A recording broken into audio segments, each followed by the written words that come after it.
వినాయకుడి కథ. కొంతకాలం క్రిందట గజముఖాసురుడు అనే రాక్షసుడుండేవాడు. అతన్ని చంపడానికి శివుడు యుద్ధానికి వెళ్ళాడు.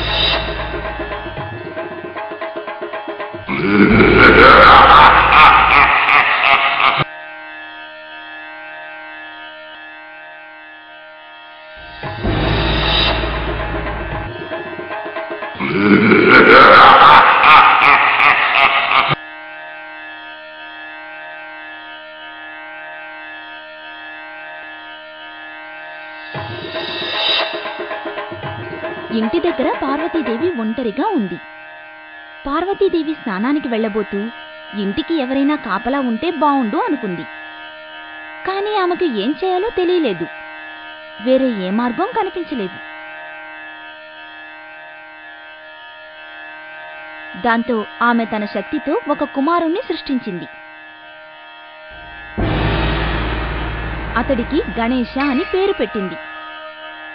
పార్వతీదేవి గణేశుణ్ణి ఇంటికి కాపలా కాయమని ఆజ్ఞాపించింది.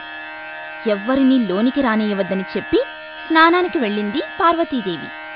గణేశుడు అంగీకరించాడు.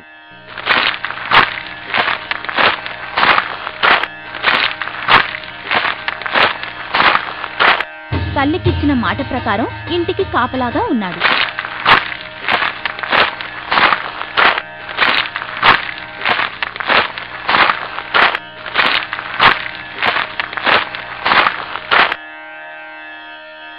కొంతసేపటి తరువాత శివుడు యుద్ధంలో రాక్షసుని చంపిన ఆనందంతో ఇంటికి తిరిగొచ్చాడు. కాని గణేశుడు శివుణ్ణి లోనికి వెళ్లనివ్వకుండా అడ్డగించాడు. గణేశుడు తన తల్లికిచ్చిన మాట ప్రకారం కాపలా కాస్తున్నాడు. శివుణ్ణి ఇంట్లోకి వెళ్లనివ్వలేదు. దాంతో శివుడికి చాలా కోపం వచ్చింది. ఆ కోపంలో శివుడు గణేశుడి తలను నరికేశాడు.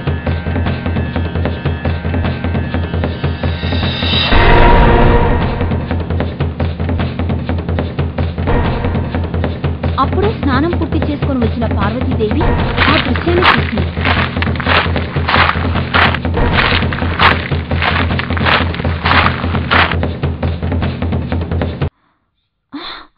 వెంటనే నిశ్చేష్టురాలయ్యింది.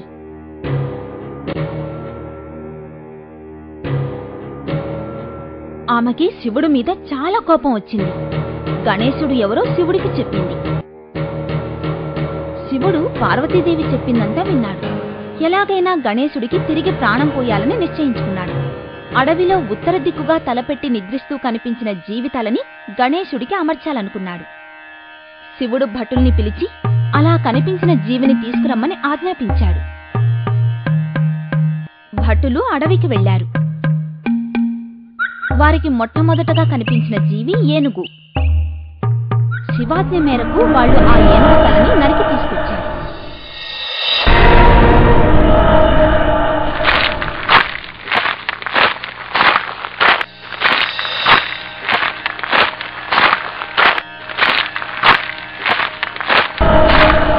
భటులు తీసుకొచ్చిన ఏనుగు తలని గణేశుడికి అమర్చి అతనికి ప్రాణం పోశాడు శివుడు.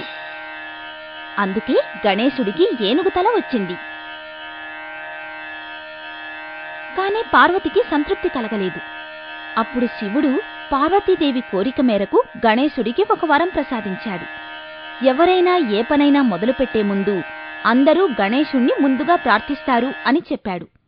అందుకే ఎవరైనా ఏ పనైనా మొదలుపెట్టే ముందు వినాయకుణ్ణి ప్రార్థించే ప్రారంభిస్తారు.